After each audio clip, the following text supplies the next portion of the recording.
السلام علیکم ورحمۃ اللہ وبرکاتہ۔ الحمد للہ وحدہ والصلاة والسلام علی من لا نبی بعدہ، اما بعد فاعوذ باللہ من الشیطان الرجیم، بسم اللہ الرحمن الرحیم۔ سبحان الذي أسرى بعبده ليلا من المسجد الحرام إلى المسجد الأقصى الذي باركنا حوله لنريه من آياتنا۔ عن أنس بن مالك رضي الله تعالى عنه قال قال رسول الله صلى الله عليه وسلم: مررت على موسى ليلة أسري بي عند الكثيب الأحمر وهو قائم يصلي في قبره، رواه الإمام الهمام المسلم في صحيحه۔ اللهم صل على محمد وعلى آل محمد كما صليت على إبراهيم وعلى آل إبراهيم إنك حميد مجيد۔ اللهم بارك على محمد وعلى آل محمد كما باركت على إبراهيم وعلى آل إبراهيم إنك حميد مجيد۔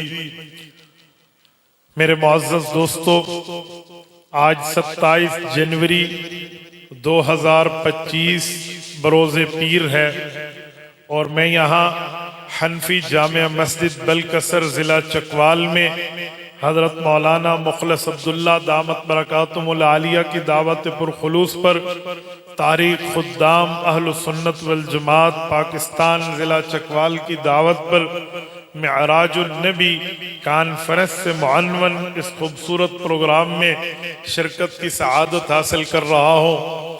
میرے دوستو، میں چند معروضات اسی عنوان پر آپ کی خدمت میں رکھوں گا۔ آپ جیتی جاگتی آنکھوں کے ساتھ، ہنستے مسکراتے چہرے کے ساتھ میری آنکھوں میں آنکھیں ڈال کر بات سنیں گے تو انشاءاللہ ہمارا وقت قیمتی بنے گا۔ میرے دوستو، معراج، مرقات، سلم، یہ وہ تین لفظ ہیں جس کا اطلاق لفٹ پر ہوتا ہے، سیڑھی پر ہوتا ہے۔ معراج کا لفظی معنی ہے سیڑھی، تو سیڑھی کا تعلق حضور پاک سے کیا ہے؟ اس کی وجہ یہ ہے، نبی پاک صلی اللہ علیہ وآلہ وسلم اللہ جل شانہ کے حکم پر یہ جو سفر فرما رہے ہیں تو گویا آسمان پہ چڑھ کے گئے ہیں، تو اس کو معراج سے تعبیر کیا گیا ہے۔ دوسری بات کہ معراج میرے پاک نبی علیہ السلام کو کب ہوا، حضور پاک کس وقت آسمانوں پر تشریف لے گئے، تو یہ نبی پاک عام الحزن کے بعد تشریف لے گئے۔ عام الحزن کسے کہتے ہیں؟ عام الحزن نبوت کے 10ویں سال کو کہتے ہیں۔ جب اعلان نبوت کو 10 سال پورے ہوئے تھے تو اس سال کا نام ہے عام الحزن۔ عام عربی زبان میں سال کو کہتے ہیں، حزن کا معنی ہے غم اور تکلیف کا سال۔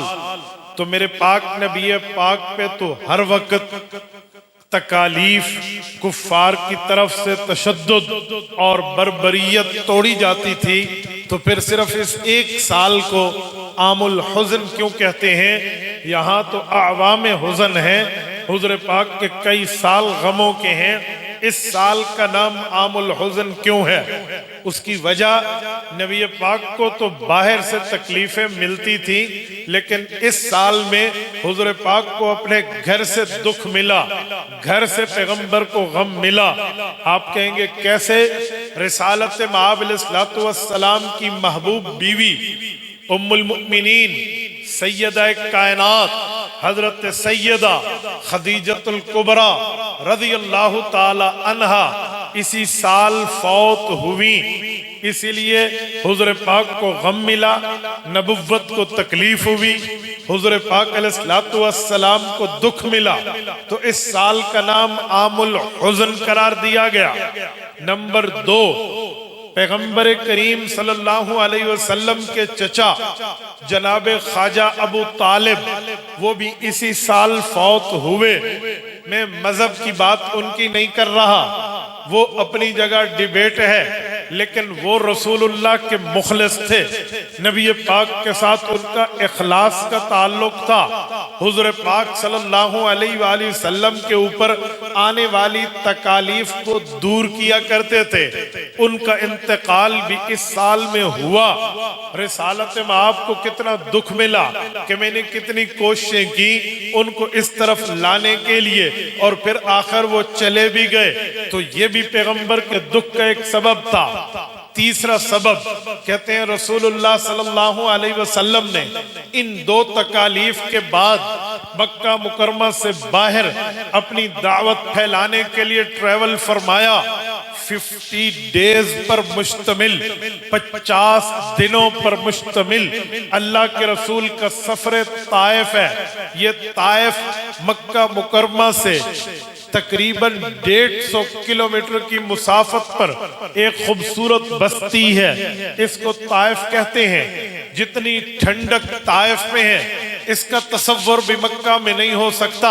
حالانکہ 150 کلومیٹر ہے، کوئی زائد سفر بھی نہیں ہے، لیکن عظیم جگہ ہے، بہترین جگہ ہے، خوبصورت جگہ ہے۔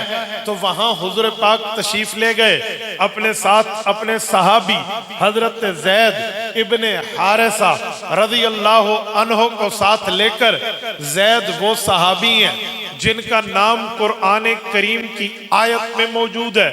پیغمبر علیہ السلام کے کئی صحابہ ہیں، حضرت زید واحد صحابی ہیں جن کا نام قرآن کریم 22واں پارہ دوسرا صفحہ فلما قضا زید، اللہ نے زید کا نام لیا ہے، اس کے ساتھ حضور گئے تھے۔ اب اللہ کے رسول جب وہاں پہنچے تو حضور پاک کے آنے جانے کا بھی سفر ہے، وہاں قیام کے بھی دن ہیں، تو یہ 50 دنوں کا سفر بنتا ہے۔ 10 دن کم 2 ماہ پیغمبر نے یہ سفر فرمایا۔ رسول اللہ کس طرف سے طائف گئے؟ آج اللہ آپ کو مکہ اور مدینہ لے جائے، اللہ آپ کی برکت سے ہمیں بھی لے جائے۔ جب آپ مکہ مکرمہ جائیں گے تو طائف جانے کے لیے 2 راستے ہیں۔ ایک راستے کو کہتے ہیں طریق سیل کبیر، ایک راستے کو کہتے ہیں طریق الہدا۔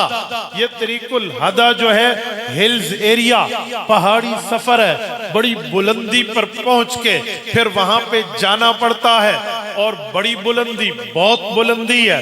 یقین مانے آپ کو بابو سر ٹاپ کی بلندی یاد آ جائے اور وہاں کی ٹھنڈک یاد آ جائے، جب آپ ہدا اور شفا کو کراس کریں گے تو آپ کو سمجھ آئے گا یہ راستہ آج مختصر راستہ ہے طائف جانے کے لیے۔ ہائی وے ریاض کا اس راستے پر موجود ہے، پر حضور اس راستے سے نہیں گئے تھے کیونکہ اس زمانے میں یہ ہائی وے نہیں بنا تھا، یہاں پہاڑیاں تھی، کاٹ کے راستہ نہیں بنایا گیا تھا۔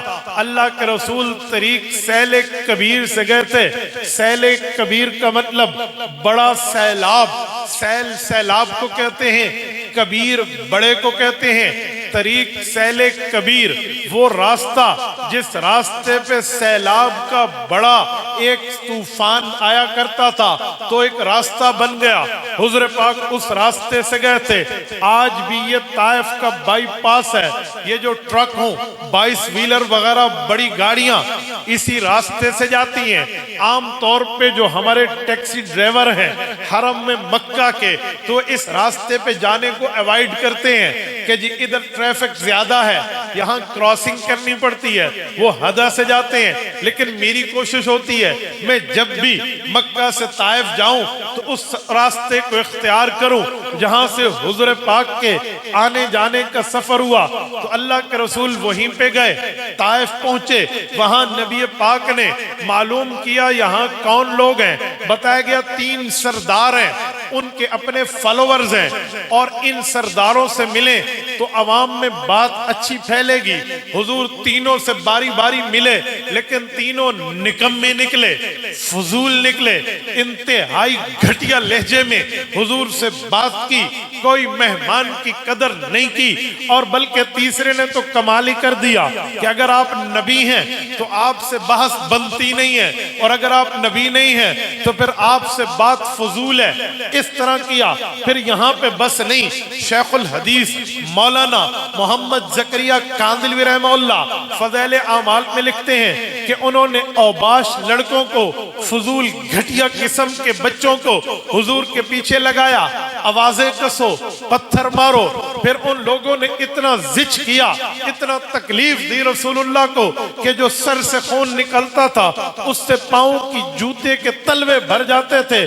رسالت مآب ایک باغ میں گئے اور پھر وہیں پہ جا کے دعا مانگی، اللہم انی اشکو الیک ضعف قوتی وقلت حیلتی وہوانی علی الناس یا رب المستضعفین.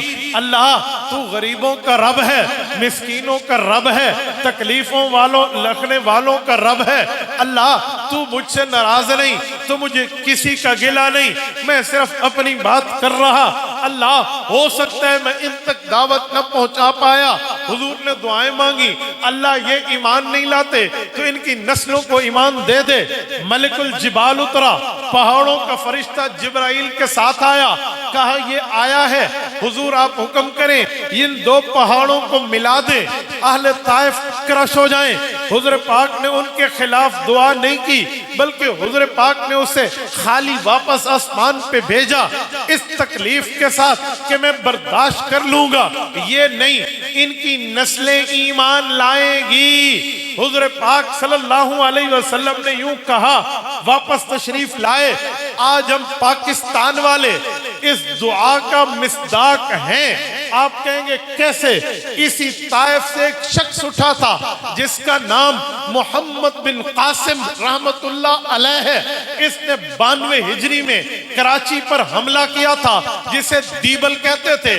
راجہ دہر سے مقابلہ کیا تھا، ملتان تک اسلامی فوجوں کے جھنڈے گاڑے تھے. اور یہ محمد بن قاسم کی وجہ سے آج ملک میں اسلام، مسلمان، اللہ رسول کا نام موجود ہے.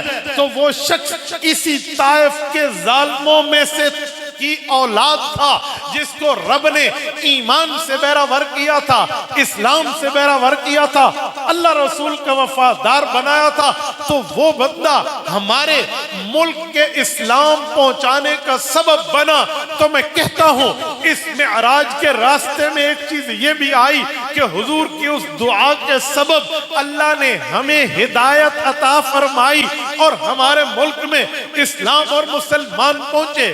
ادھر سے حضور واپس آئے، مکہ مکرمہ میں تکلیف تھا، دکھ تھی، یہ تکلیف حضور نے برداشت کی.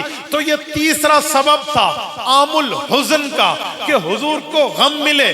تو 3 وجہ: ابو طالب کا انتقال، خدیجۃ الکبریٰ کا انتقال، طائف کی واپسی میں تکلیفوں کا برداشت. جب اتنے غم حضور نے سہے تو پھر اللہ نے پیغمبر کریم کو آسمانوں کی سیر کرانے کے لیے جبرائیل کو بھیجا. وہ حضور کو معراج پہ لے کر آ گئے. یہ پوری سٹوری کا مطلب معراج کیوں ہوا، کب ہوا، یہ بتانے کا مطلب یہ ہے. یہ 3 مین پوائنٹس ہیں، مین وجوہات اور ریزن ہیں جس کی وجہ سے حضور پاک کو معراج ہوا اور حضور معراج پر تشریف لے گئے. اب آئیے، معراج کی رات 2 سفر ہیں.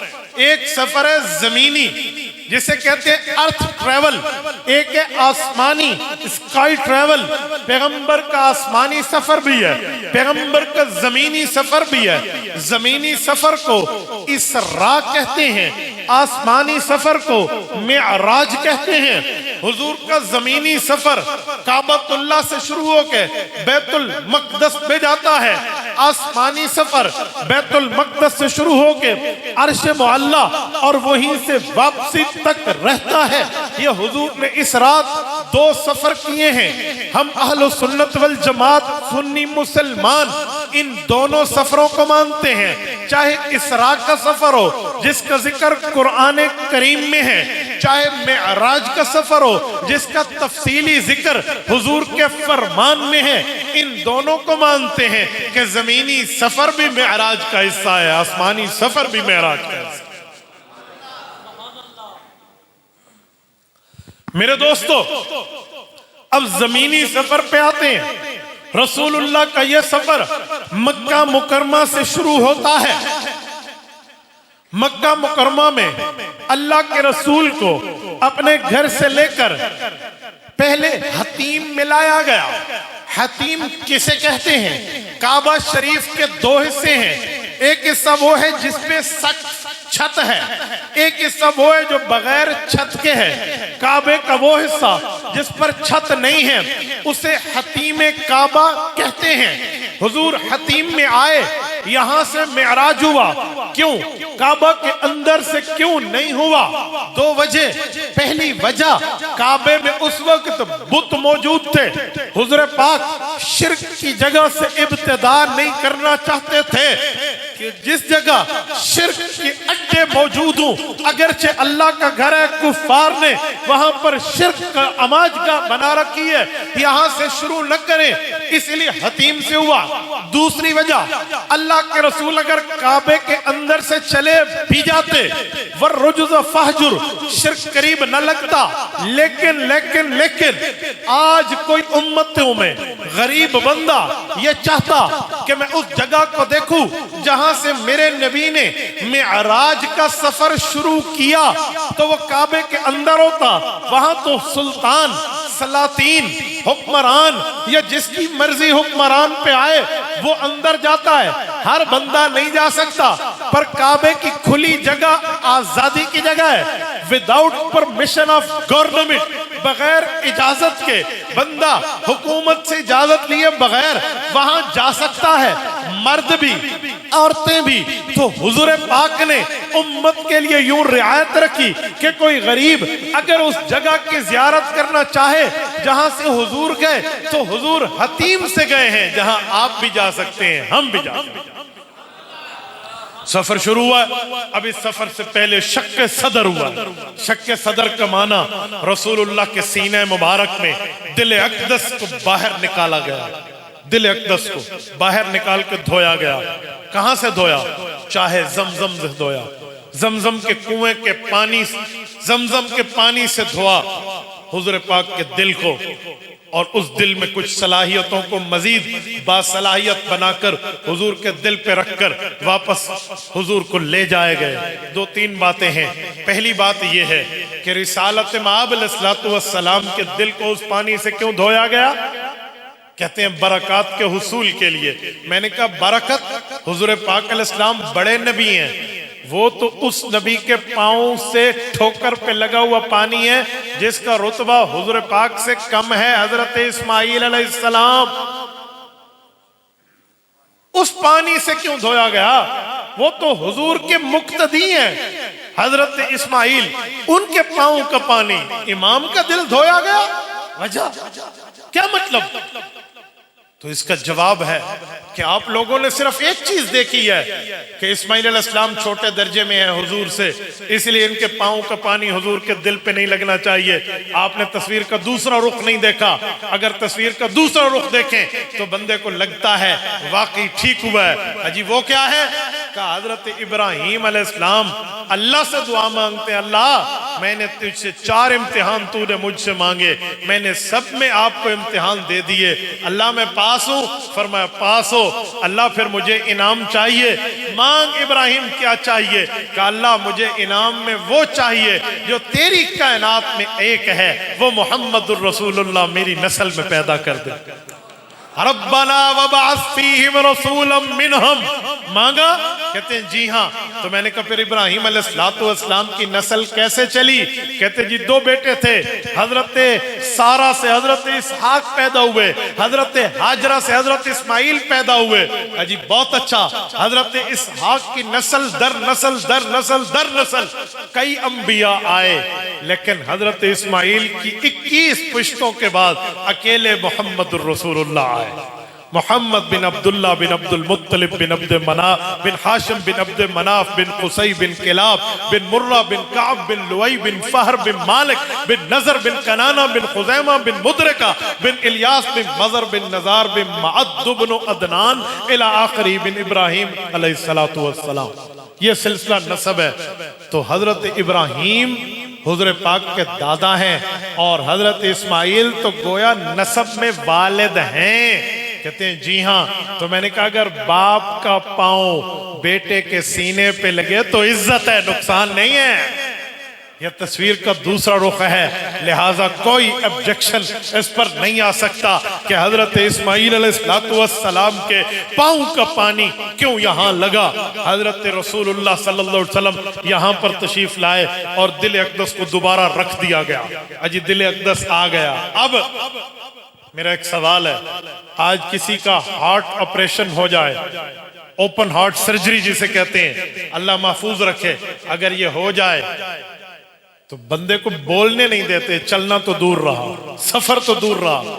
یہ حضور پاک کا دل اقدس نکالا گیا، دھویا گیا، نہ کوئی اینتھیزیا ہے، نہ ہاف اینتھیزیا ہے، نہ فل اینتھیزیا ہے، کوئی نشہ بھی نہیں ہے، کوئی چیر پھاڑ کا معاملہ بھی نہیں ہے. واپس دل اقدس رکھا گیا اور اس سفر پہ لے گئے جو اس کائنات کا سب سے لمبا ترین سفر ہے. وہ صرف ارتھ ٹو ارتھ نہیں ہے، ارتھ ٹو اسکائی ہے. وہ تو اتنا لمبا سفر ہے. پھر کیا ہوا؟ پتہ چلا یہ دنیا کے ڈاکٹروں کی کانٹ چھانٹ ہوتی ہے، وہاں خالق کے جل مجدہ کا معاملہ تھا، وہ جنتی معاملہ. اچھا ایک بات بتاؤں، یہ جو حضور پاک کا دل اقدس باہر ہے، وہ دھو رہے ہیں فرشتے، آپس میں باتیں کر رہے ہیں، پھر حضور کے دل کو آ کے رکھتے ہیں. یہ احادیث پاک میں ہے. کون دیکھ رہا تھا کہ فرشتوں نے حضور کا دل دھویا؟ کوئی صحابی نہیں دیکھ رہا، یہ تو حضور نے آ کر بتایا. ایسے دل اقدس کو دھویا گیا. کون دیکھ رہا تھا؟ فرشتے وہاں سے باتیں کر رہے ہیں. حضور پاک کا دل جان سے باہر ہے، حضور ان کی باتیں کیسے سن رہے ہیں؟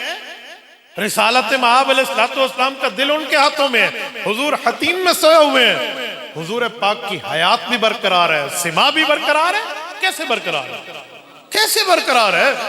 آج مجھ سے پوچھا جاتا ہے پیغمبر کریم کی حیات کیسے، پیغمبر کا سما کیسے، عند القبر کی تعین کیسے. او خدا کے بندے، پیغمبر علیہ السلام کو رب کریم نے سماعت وہ عطا فرمائی ہے، دل اقدس جسم سے باہر ادھر دھویا جا رہا ہے، حضور دیکھ بھی رہے ہیں، آواز سن بھی رہے ہیں.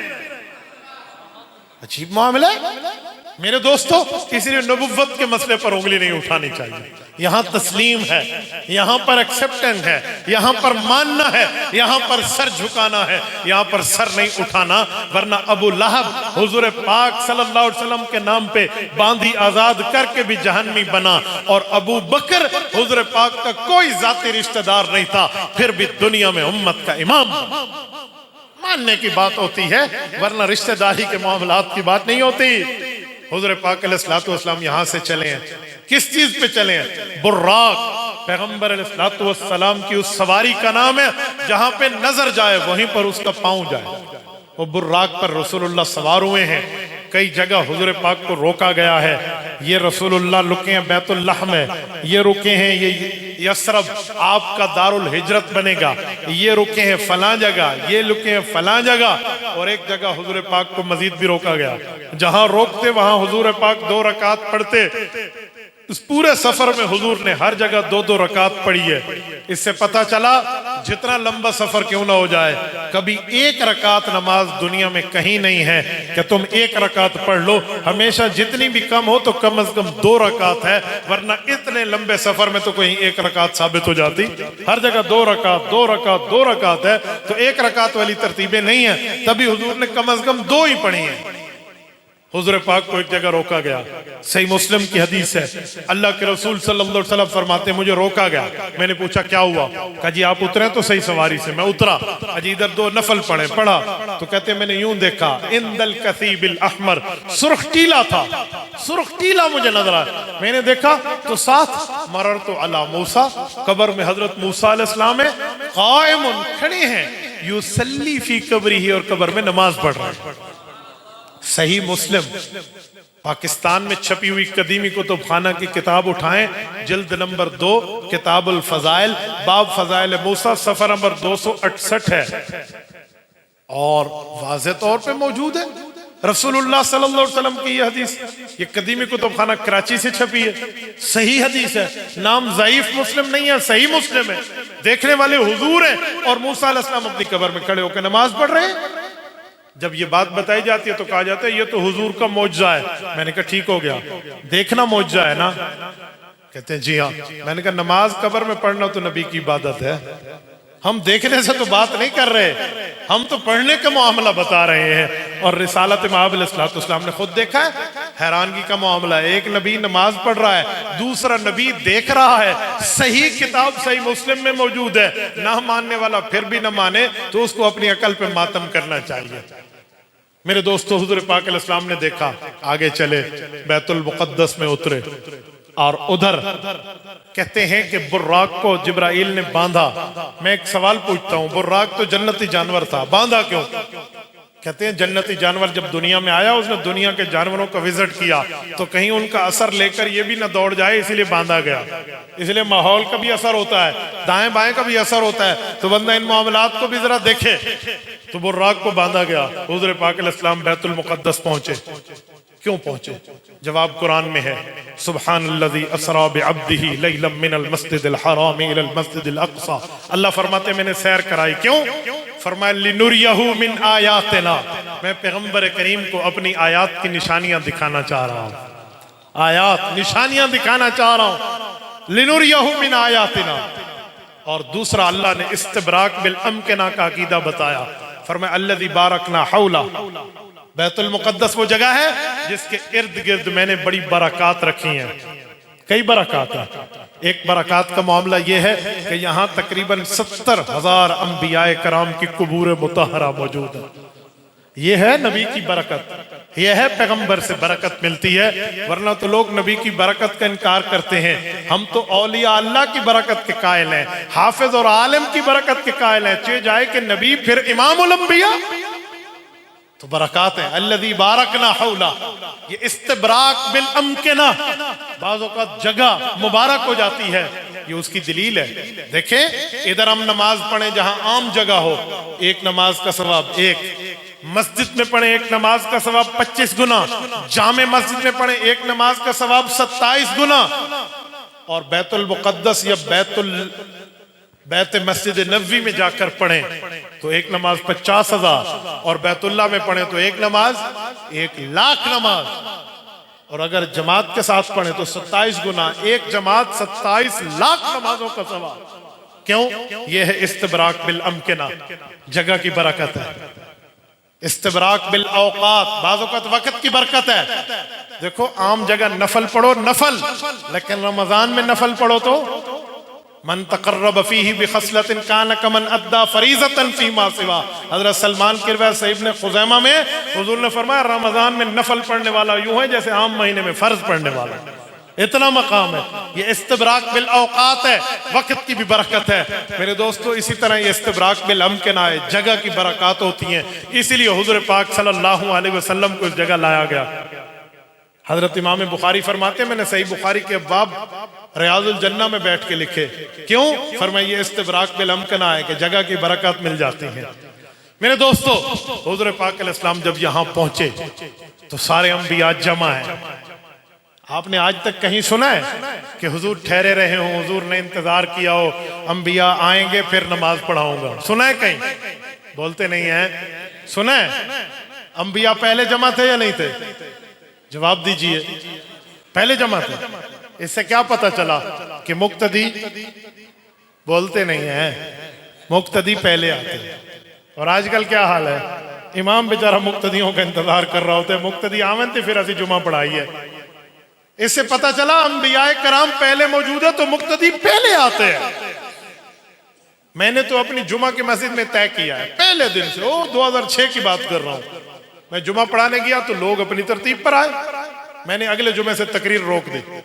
میں نے کہا جی میں بیان کرتا ہوں عوام کو سمجھانے کے لیے، آپ نہیں آؤ گے تو ہمیں سنانے کی ضرورت نہیں ہے، مولویاں سارے مسئلے پڑے ہوئے ہیں، علماء نے پڑھے ہوئے، آپ آئیں گے تو تقریر سنائیں گے ورنہ خطبہ اور نماز۔ چل میرا بھائی، 2 جمعے یوں لگے، اب الحمدللہ 2 3 صفیں پہلے بیٹھی ہوتی ہیں، کیوں؟ سننے کے لیے آئیں گے تو سنائیں گے۔ میں نے کہا تم بڑے مقتدی بن گئے ہو، انبیاء کرام مقتدی ہیں حضور کے، تو مقتدی پہلے ہے امام بعد میں آیا، اور یہاں الٹی گنگا بہے گی کہ امام پہلے آگے بیٹھے رہے، لائٹیں جلائے، دروازے کھولے اور اس کے بعد مقتدیاں نے انتظار کرے، یہ طریق نبوت نہیں ہے۔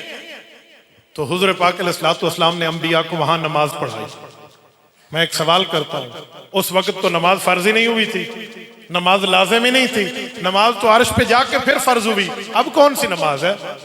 ابھی تو نماز لازم بھی نہیں ہے، اب کون سی نماز پڑھی جا رہی ہے؟ تو مولا علی قاری رحمۃ اللہ علیہ نے مرقات شرح مشکات میں اس کا جواب دیا، وہ کہتے ہیں صلاۃ التحیہ و صلاۃ علی الخصوصیہ، فرماتے ہیں یہ ریسپشن کی نماز ہے، استقبال کی نماز ہے، یا خصوصی انبیاء کی نماز ہے۔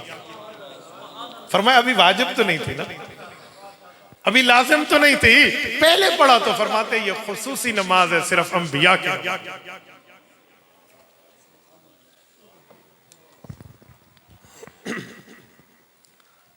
میری آواز صاف تو ہے نا، آپ تک آ رہی ہے؟ شور تو نہیں ہے؟ اگر شور ہو تو تھوڑا ایکو ویکو چھوڑ دو، کہاں ہے ہمارے؟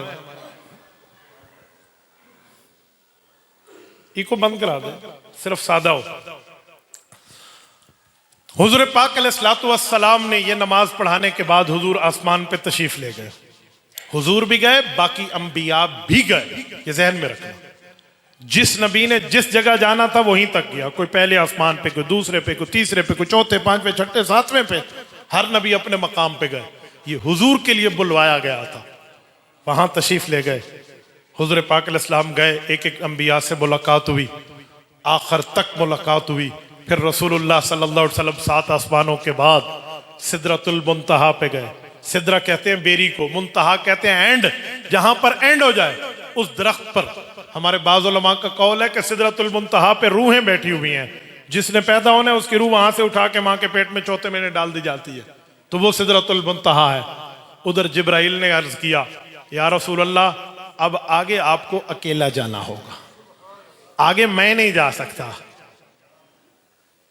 کنز الاموال میں روایت موجود ہے، فرمایا میرے پر جل جائیں، آگے اتنے نور کے پردے ہیں، میں نہیں جا سکتا۔ جبرائیل نے حضور پاک علیہ الصلوۃ والسلام کو یہاں سے الوداع کیا، وہاں رسول اللہ صلی اللہ علیہ وسلم آگے گئے ہیں۔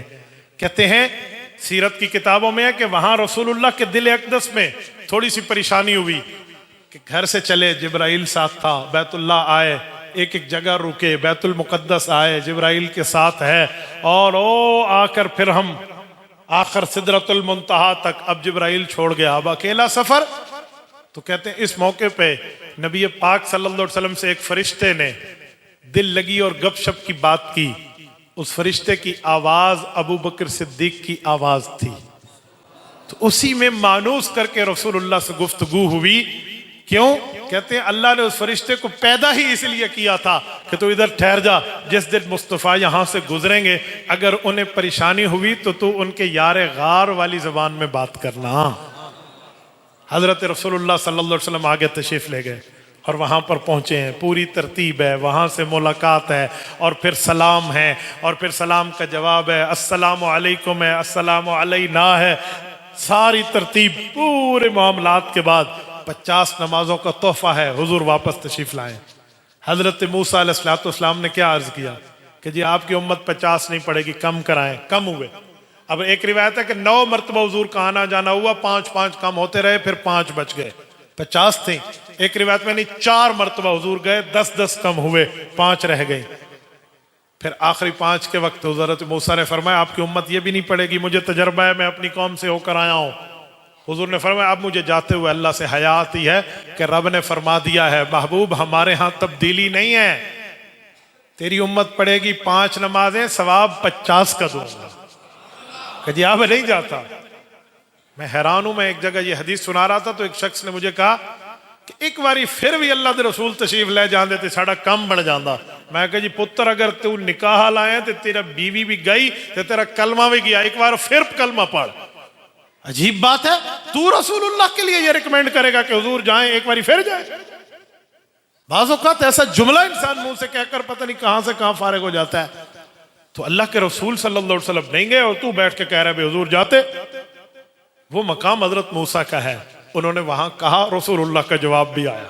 آپ علیہ السلام وہاں پر جہنم کا وزٹ بھی کیا ہے، جنت کے وزٹ بھی ہیں۔ یہاں ایک سوال اٹھتا ہے کہ کیا واقعی جہنم کے لیے تو زمینوں کے اندر وہ تحت الثری میں ہے، زمین کے نیچے، اور بعض روایتوں میں ہے ان تحت البحر نارا، کہ سمندر کے نیچے ہے جہنم، کیونکہ قیامت میں یہ سمندر ابلیں گے کیونکہ وہ اس کی گرمی ہوگی جہنم کے آگ کی، تو اوپر جہنم کیسے دیکھی؟ میں نے کہا جی ورچوئل اجلاس آج کے دور میں آپ کو سمجھانے کے لیے کہنے لگا ہوں۔ دنیا کے جس ممالک میں جو بندہ بیٹھا ہو، جس ملک میں ایک ورچوئل اجلاس ہوتا ہے، زوم میٹنگ ہوتی ہے، ایک ایک بندہ وہاں سے اپنی اپنی آئی ڈی کو آن کر کے ایک جگہ اسکرین پر اکٹھے ہو جاتے ہیں، تو رسول اللہ کے سامنے بھی اسکرینیں چلا کر دکھا دی گئی ہوں گی، یہ سودیوں کا عذاب ہے، شراب خور کا عذاب ہے، یہ زنا والوں کا عذاب ہے، یہ جھوٹ بولنے والوں کا عذاب ہے۔ تو پیغمبر نے وزٹ نہیں کیا؟ یہ نہیں ہو سکتا؟ تو کیا سے کیا نہیں سمجھایا جا سکتا؟ آج کے جدید سائنس نے سمجھانا تو بہت آسان کر دیا ہے۔ میرے دوستو، رسالت مآب علیہ الصلوۃ والسلام واپس تشریف لائے۔ حضور اقدس صلی اللہ علیہ وسلم جب پھر انبیاء کرام کے پاس جہاں نماز پڑھی تھی ادھر تشریف لائے تو انبیاء بھی دوبارہ آئے۔ ملا علی قاری فرماتے ہیں رسول اللہ صلی اللہ علیہ وسلم آئے اسی مرکات سرہ مشکات میں، انبیاء بھی آئے، وَصَلَّ بِهِمْ صَلَاةَ مُوَدِّئٍ فَآخَرَ، پھر حضور پاک نے دوسری نماز پڑھائی، کیونکہ اب نماز لازم ہو چکی تھی، یہ نماز پڑھائی کیونکہ یہ الوداعی نماز تھی، پھر ہر نبی اپنے مقام پہ تشریف لے گئے۔ حضور پاک نے یہاں دوسری امامت کرائی۔ اب یہاں سے 2 4 5 پوائنٹ سمجھ آتے ہیں۔ پہلی بات یہ ہے کہ تمام انبیاء کو وہاں جمع کیا گیا، یہ رتبہ رسول اللہ کا سمجھ آتا ہے۔ سوال اٹھتا ہے کیوں جمع کیا گیا؟ تو جواب ہے کہ قرآن میں ہے کہ اللہ تعالیٰ نے انبیاء کو زمین پہ بھیجنے سے پہلے انبیاء سے ایک وعدہ لیا تھا۔ فرمایا ثم جاءکم رسول لتؤمنن بہ ولتنصرنہ، حضور پاک اگر تمہارے دور نبوت میں آ جائیں تو ایمان بلانا، مدد بھی کرنا، لیکن حضور تو اپنے دور نبوت میں آئے، انبیاء کے ادوار میں نہیں آئے، تو اللہ نے وعدہ پورا کرایا کہ حضور کا مقتدی ان کو بناؤں تاکہ ان پر ایمان بھی آ جائے اور مقتدی ہونے کی مدد بھی ہو جائے۔ لتؤمنن بہ ولتنصرنہ، کہتے ہیں ایک اور بات بھی سمجھ آئی، یہ جو ہمیں کہا جاتا ہے کہ نبی تو ہر جگہ ہوتا ہے، آپ تو کہتے ہیں نبی ہر جگہ نہیں ہے، تو یہ معاملہ صاف ہو گیا کہ اگر انبیاء ہر جگہ ہوتے تو حضور کے لیے یہاں جمع نہ کیے جاتے۔ انبیاء صرف اپنے مقام پہ ہوتے ہیں، اسی لیے سب کو یہاں جمع کیا گیا۔ ایک بات اور بھی سمجھ آئی، جی وہ کیا کہ رسالت مآب علیہ الصلوۃ والسلام کے یہ مقتدی بنے، حضور امام بنے۔ اور امام کون ہوتا ہے؟ امام وہ ہوتا ہے جس کے آگے بھی کوئی نہیں ہوتا، اس کے برابر بھی کوئی نہیں ہوتا۔ تو حضور کا رتبہ اتنا بڑا کہ حضور کے آگے تو چھوڑو، برابر بھی کوئی نہیں ہے۔ یہ امام الانبیاء ہیں۔ اور امام، اللہ اکبر، حضور پاک نے نماز پڑھائی۔ چلو حضور پاک تو دنیاوی زندگی میں موجود تھے، باقی انبیاء تو وفات کے بعد جمع ہوئے ہیں، ماں سوائے حضرت عیسیٰ علیہ السلام یا 1 2 کا استثناء کر لیں۔ یہ جو کہا جاتا ہے کہ موت کے بعد عبادت نہیں ہوتی، صرف موت تک عبادت ہے، اگر یہ بات مان لوں تو پھر انبیاء کی وفات کے بعد والی معراج کی رات کی عبادت کو کہاں لے جائیں گے؟ اس سے پتہ چلا زندگی تک عبادت فرض اور واجب اور لازم اور کمپلسری ہے۔ موت کے بعد کوئی چاہے جیسے انبیاء اپنی آنکھوں کی ٹھنڈک کے لیے نماز پڑھتے ہیں تو جائز ہے، کوئی لازم نہیں رہتی لیکن جائز ہے۔ ورنہ اگر موت کے بعد کی عبادت بالکل یا انکار کر دیں تو معراج کی رات کی نماز جاتی ہے، نماز جاتی ہے تو امامت انبیاء جاتی ہے، امامت انبیاء جائے گی تو حضور پاک کے امام الانبیاء ہونے کا رتبہ وہاں سے نعوذ باللہ چلا جائے گا۔ اور ایک مسئلہ اور بھی سمجھ آیا، جیسے ہم نماز پڑھتے ہیں نا، نماز میں امام تلاوت کرتا ہے، مقتدی نہیں کرتے، امام تلاوت کرتا ہے۔ یہی معاملہ حضور پاک کی امامت میں ہوا ہے معراج کے رات۔ انبیاء نے تلاوت نہیں کی، حضور نے کی ہے۔ آپ کہیں گے دلیل قرآن کریم میں ہے، وَلَقَدْ آتَيْنَاكَ سَبْعًا مِّنَ الْمَثَانِي وَالْقُرْآنِ الْعَظِيمِ، محبوب مصطفیٰ قرآن آپ کو ملا، سورۃ فاتحہ آپ کو ملی، یہ اللہ نے فرمایا۔ تو جسے قرآن ملا پڑھا ہی اس نے، پیچھے انبیاء تو تورات والا تھا، زبور والے نبی تھے، جو ہے نا کیا کہتے ہیں انجیل والے نبی تھے، صحائف والے نبی تھے، وہاں پر نہ قرآن موجود تھا نہ سورۃ فاتحہ موجود تھی، اس لیے انہوں نے پڑھی نہیں، حضور پہ آئی، حضور نے پڑھی، پتہ چلا امام پڑھے گا مقتدی کا پڑھنا ہو جائے گا۔ یہ بھی یہاں سے پتہ چلا کہ امام پڑھ رہا ہے، سورۃ الفاتحہ بھی اور قرات بھی، پیچھے مقتدیوں کا معاملہ نہیں ہے۔ اور پھر حضور پاک علیہ السلام وہاں سے واپس تشریف لائے۔ جب حضور پہنچے، یہاں پر 2 باتیں ہیں، پہلی بات کہ صدیق اکبر نے تصدیق کی، صرف ابو جہل نے بتایا تھا کہ تیرا دوست کہتا ہے کہ ایک ہی رات میں یوں واپس آ گئے، تو حضرت جبرائیل علیہ السلام، حضرت صدیق اکبر نے فرمایا تھا ایسے تو کوئی نہیں جا سکتا، ایک راتوں میں بیت المقدس جائے اور واپس آئے۔ ہاں اگر مدنی کریم نے فرمایا ہے تو حق کہا ہے، سچ کہا۔ تبھی تو قرآن کہتے ہیں والذی جاء بالصدق وصدق بہ اولئک ھم المتقون۔ حضور پاک سچائی لے کر آئے، ابو بکر نے سچائی کی تصدیق کی ہے۔ قرآن میں ہے نا فَسَنُيَسِّرُهُ لِلْيُسْرَى۔ مفتی تقی عثمانی دامت برکاتہم آسان ترجمہ قرآن میں اس کا معنی لکھتے ہیں کہ رب کریم نے ابو بکر کے لیے فرمایا کہ ہم تمہیں جنت کی تیاری کروائیں گے۔ فَسَنُيَسِّرُهُ لِلْيُسْرَى۔ ابو بکر وہ ہے جس نے یوں تصدیق۔ اور یہاں ایک بات اور بھی سامنے آئی کہ حضور پاک علیہ السلام سے جب اعلان کیا تو مکہ کے کافر کہنے لگے نہیں ہو سکتا، امپاسبل، ایک ہی رات میں یوں بندہ جائے اور آئے۔ تو حضور پاک صلی اللہ علیہ وسلم فرماتے ہیں انہوں نے مجھ سے سوال پوچھے، بتا انبیاء کرام سے آپ کی ملاقات ہوئی تو مجھے بتائیں بیت المقدس کی کھڑکیاں کتنی ہیں، اس کے دروازے کتنے ہیں، اس کے روشندان کتنے ہیں؟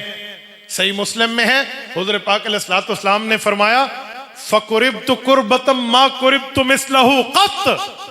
فرمایا میں اتنا پریشان ہوا، اس سے پہلے پریشان نہیں ہوا تھا۔ کیوں؟ میں وہاں امامت انبیاء کے لیے گیا تھا، کھڑکیاں اور روشندان گننے نہیں گیا تھا۔ مجھے سال ہو گئے آپ کے یہاں چکوال میں آتے ہوئے، مجھ سے آج بھی کوئی پوچھے کہ دروازے کتنے، میں اب بھی نہیں بتا سکوں گا، مجھے نہیں پتا ہوگا دروازے اور کھڑکیاں اور روشندان کتنے ہیں۔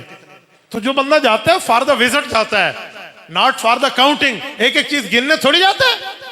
تو انہوں نے یہ سوال کیا، حضور فرماتے جب مجھے پریشانی ہوئی تو اللہ پاک نے کرم کیا، جبرائیل امین کا جو میرے ساتھ وہاں سفر ہوا تھا جس جگہ، تو اللہ نے میرے سامنے اسکرین چلا دی بیت المقدس کی کھڑکیاں کتنی ہیں اور بیت المقدس کے دروازے روشندان کتنے ہیں۔ میں گنتا جا رہا ہوں الا انبأتہم بہ، انہیں بتاتا جا رہا ہوں۔ عالم الغیب ذات صرف اللہ کی ہے، علم غیب کی کنجیاں اللہ کے پاس ہیں۔ اگر علم غیب کا معاملہ کسی اور کے پاس ہوتا تو یہاں پریشانی نہ بنتی۔ رسالت مآب کی پریشانی اس بات پہ دلالت کر رہی ہے کہ علم غیب کی کنجیاں کس کے پاس ہیں؟ اللہ کے پاس ہے۔ الغیب بیدہ اللہ تعالی اذا انتقل غیر منہ فہو بلیس الغیب۔ غیب اللہ کے علم کو کہتے ہیں، اگر وہ علم کسی کی طرف منتقل ہو جائے تو اسے غیب کا علم نہیں کہتے، اسے غیب کی خبر کہتے ہیں، غیب کی وحی کہتے ہیں، غیب کی نبا کہتے ہیں، اور اسے غیب کا اظہار کہتے ہیں۔ نبی پر اللہ غیب کو ظاہر کرتے ہیں، غیب کو نازل کرتے ہیں، غیب کی بات کو بتاتے ہیں، غیب کی خبر دیتے ہیں۔ جو علم غیب وہ اللہ کے پاس، ورنہ تو یہ پریشانی بنتی بھی نہیں تھی۔ اس جیسی شخصیت امام الانبیاء جیسے، جس جیسا انسان اس دھرتی پہ آیا نہ ہو، جس جیسا کسی ماں نے پیدا کرنے کا اس کے حاشیہ خیال میں کبھی دماغ میں بات نہ آئی ہو، وہ شخصیت جس کے لیے کہا گیا ہے کہ کأنک قد خلقت کما تشاء، آپ بتاتے گئے اللہ مجھے یوں بنا اور اللہ ویسے بناتا گیا۔ اس جیسے کے لیے پریشانی کیوں ہوئی؟ پتہ چلا علم غیب کی کنجیاں صرف اللہ کے ہاتھ میں۔ اور یہ بھی یہاں سے سمجھ آیا۔ رسالت مآب علیہ الصلوۃ والسلام یہاں سے واپس تشریف لائے اور یہ نماز معراج کا تحفہ ہے۔ میرے دوستوں میں پوری بات کا خلاصہ پیش کرتے ہوئے کہنے لگا ہوں، آپ جتنے دوست بیٹھے ہیں، جتنے ساتھی بیٹھے ہیں، ہم نماز کے علاوہ جتنے احکام کی بات کریں، روزے کی بات کریں، حج کی بات کریں، عمرہ کی بات کریں، زکوٰۃ کی بات کریں، قربانی کی بات کریں، نکاح کی بات کریں، صلہ رحمی کی بات کریں، باقی معاملات کو دیکھیں، وہ اللہ نے حضور کو زمین پہ دیے ہیں۔ نماز اتنی بڑی عبادت ہے، اللہ نے حضور کو معراج پہ دیا۔ معراج پر بلا کر نماز کا تحفہ دینا، یہ اس بات کے محتم بشان بتانے کے لیے کافی ہے کہ لوگوں نماز بہت بڑی چیز ہے، نماز نہ چھوڑنا۔ نام حق میں ہے روز محشر کے جان گداز بود، اولی پرسش نماز بود۔ اے لوگو، قیامت کا دن جان کو پگلانے والا ہوگا، سب سے پہلی پوچھ گچھ جو ہوگی وہ نماز پہ ہوگی، سب سے پہلی پوچھ گچھ نماز پہ ہوگی۔ تو نماز نہ چھوڑیں۔ جتنے حضرات بیٹھے ہیں نماز کے معاملے کی پابندی کریں گے، جتنے ساتھی بیٹھے ہیں مرد عورتوں تک یہ پیغام پہنچائیں گے، نماز کی پابندی کریں گے، بڑے چھوٹے سارے کریں گے، ہاتھ اٹھا کر تائید کریں گے انشاءاللہ۔ نماز کی پابندی، باجماعت نماز کی پابندی، مسجدوں میں آ کے نماز کی پابندی کرنی پڑی، گھر والوں کو بتانا ہوا، بچوں کو سمجھانا ہوا، کرو گے انشاءاللہ؟ جزاکم اللہ تعالی۔ اگر یہی بات ہے تو میں ایک جملہ کہوں، آقا وہ آپ کی معراج کہ آپ لوح و قلم تک پہنچے، آقا وہ آپ کی معراج کہ آپ لوح و قلم تک پہنچے، آقا یہ میری معراج کہ میں تیرے قدم تک پہنچا۔ اقول قولی ھذا واستغفر اللہ وآخر دعوانا ان الحمد للہ رب العالمین۔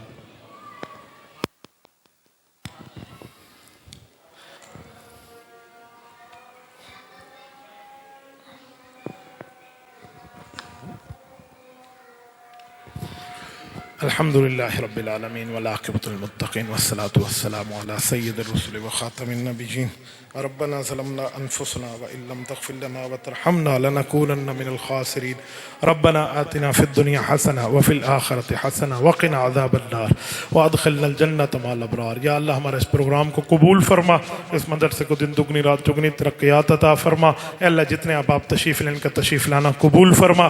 اے میرے مولا ہم سب کی جائز حاجات اور خواہشات کو پورا فرما، بیماروں کو صحت عطا فرما، جو دنیا سے رخصت ہے ان کی قبور کو جنت کا باغ بنا۔ صلی اللہ تعالی علی خیر خلقہ محمد وعلی آلہ واصحابہ اجمعین برحمتک یا ارحم الراحمین۔ السلام علیکم ورحمۃ اللہ وبرکاتہ۔